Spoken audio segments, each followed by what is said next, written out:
last year nilitengeneza hii video yenye ilikuwa inaeleza design Citizen TV imekuwa ikifanya targeted ads za gambling.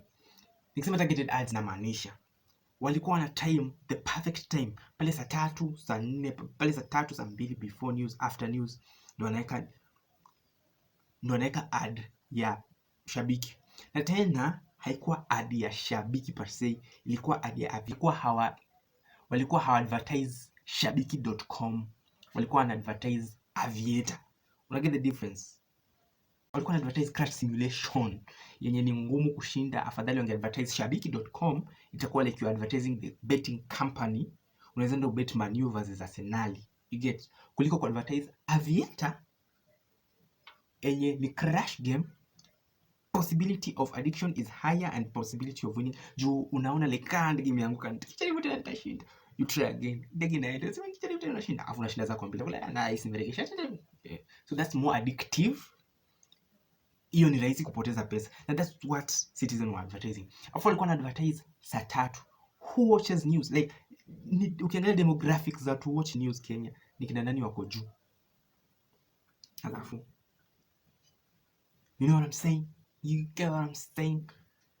So after Ian nimetengeneza video, mkaamua msiwatch, kuna mtu aliwatch until last month when Cyprus Nyakundi, anaitwa Cyprus Nyakundi, right? Cyprus Nyakundi akaeka hii post akisema using Royal Media Services to promote and normalize gambling.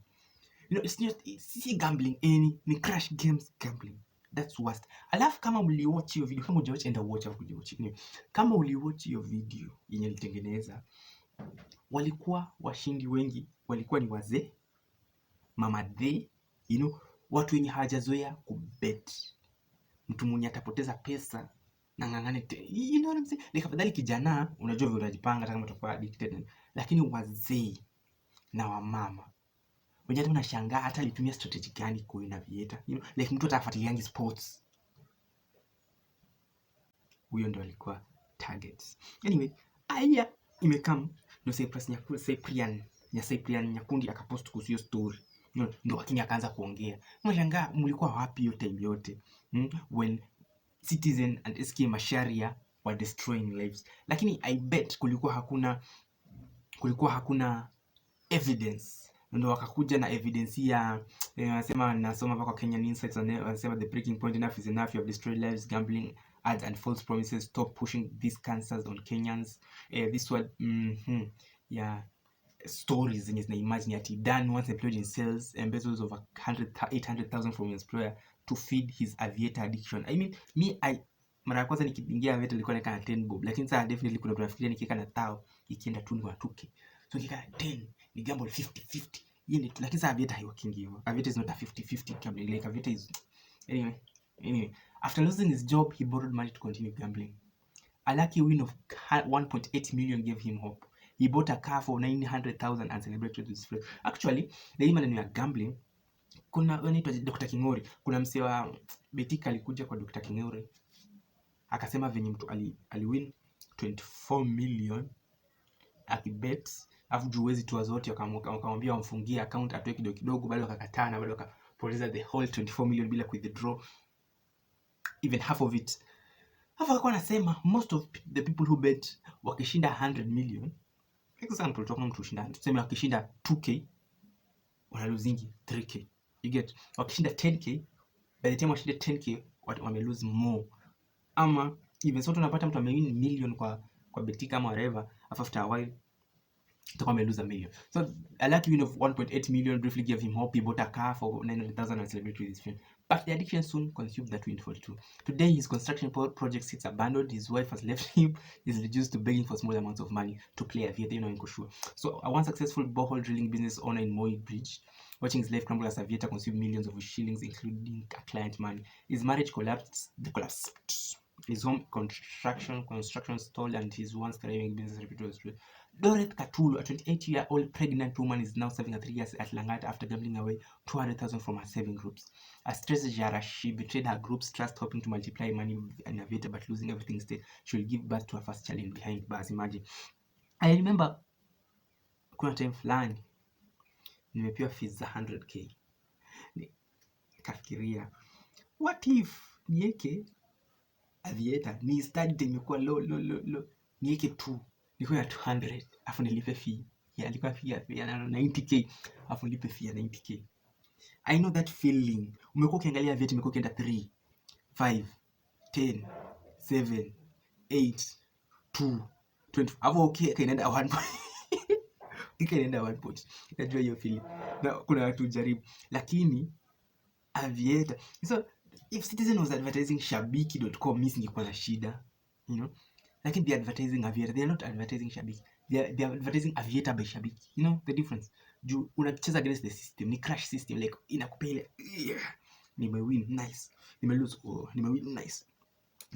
That's bad. Afadhali uweke Man U versus Chelsea, ungoje mpaka kesho uone game kule, leo Casemiro hajacheza, acha next time, you know, that's better. At least even when ukiona addiction ya hiyo, ukiwekea timu yenye na win, like wezi enda uweke timu iko na odia 10 juu unataka pesa. Unaona ningo Aviator, like unaona ukiweka Man U versus like Man U versus Crystal, like team versus team, sawa. Kuna timu utaweka ile timu wezi weka Man City iko na odia 1, kati fulani iko na odia 20, ati unaweka 20 juu odi iko juu. Wezi fanya hivyo. And the same thing watu hufanya kwa Aviator, but opposite. Mtu anangojea ifike 10, baada ya kwa 2 anangoja ifike 10 ifike 20 ndo aregeshe zote zenye lakini mtu anaendelea angalia kuzidi kupoteza pesa. Okay, kama ulikuwa na star weke 10 weke chwani iko inapotea, akili yako inakwambia si ungoje ende juu ndo aregeshe zote, and that's how you lose money, you know. So radio stations, particularly vernacular ones with deep community reach, have been especially criticized of their role in normalizing gambling. I've been talking about this. I made a video about this 1 year ago. Royal Media Services' extensive network of station broadcasting in different languages give them unprecedented access to vulnerable communities. The backlash represents a significant shift in how Kenyans view gambling and those who profit from it. Not really. Juu watu wataongea, lakini mwisho wa siku bado they are in Aviator. Ukienda Betika iko na more than 70k sometimes, watu live betters, you know. So not really. It's a few people when you call it out. Kuna watu bado wako, kuna watu wana call it out and at the end of the day wanaenda kugamble. And the sad thing is apparently Citizen hawajaanza ku advertise scams sai. Nilipatana na hii article from 5 years ago when a former KTN anchor Sadiq Shaban has taken the swipe at Citizen TV over an expose run during prime times news. Taking to social media, the sport journalist called out the media house for exposing a scam by a firm that had commercials for. You get? Citizen TV promoted this scam through paid commercial adverts. Citizen TV is an editorial report. In an editorial report, is possible scam about an advert. Do your due diligence next time. Don't be like Citizen TV. Ridiculous. And to an extent, this promoted Shaban's criticism for the station after it aired an expose reporting that the investment might be a scam. Goldenscape Greenhouses offered contractual obligation to investors with an assurance of 550,000 return on a 320,000 investment after 6 months. Watching the promos on TV, the deal made were mouth-watering and had to turn down. So the money expected as returns from the investment will have been over 7 million. If the deal is too good, many will blame the media for promos of Kama that did not hold their end of the bargain, while politicians in the country to come on TV and make people say they cannot. Another argument will be that the media houses should thoroughly vet business before they run promotion. Nataka pesa bwana. Oh yeah, Goldenscape Greenhouses payment. The snapshot of Goldenscape Greenhouses paid the cover level on Citizen TV on today. Yeah, hakufanya their due diligence. This is the things I talk about.